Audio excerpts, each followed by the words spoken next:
Analysts say the rand faces more headwinds in the coming months after sliding to record lows against the US dollar following yesterday's an interest rate announcement. Now, a weaker currency stokes inflation as it raises the cost of imports. That's right. The rand plunged to 19 rand 83 cents. I know it sounds like an absolute nightmare, doesn't it? Against the dollar at one point before a slight recovery today. This after the Reserve Bank raised interest rates by another 50 basis points while warning that inflation remains stubbornly high. One economist says going forward there are more economic and geopolitical risks to how investors see the rand.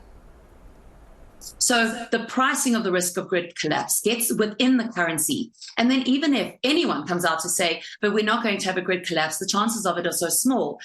You cannot convince people that are trading risk on South Africa, that are looking at this premium on the country, until you prove that load shedding has reduced on a sustainable basis. So we're at least going to live with that until the early parts of next year. The second part of this is US-Russia, right? Even if we come out and say, no, it was taken out of context or there's no evidence, I don't think people are going to be convinced until they actually see that South Africa's relations with the US are back as they used to be, or at least repaired in some way.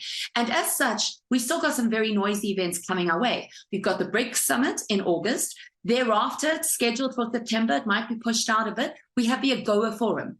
Now, the BRICS summit is where all countries will realign in a much stronger way to one another. So how is South Africa, during the BRICS summit, supposed to come out not looking as if they have a stronger relationship with Russia? So these are risk events that are not going away. And as such, it's difficult to see how the currency can retreat back to that.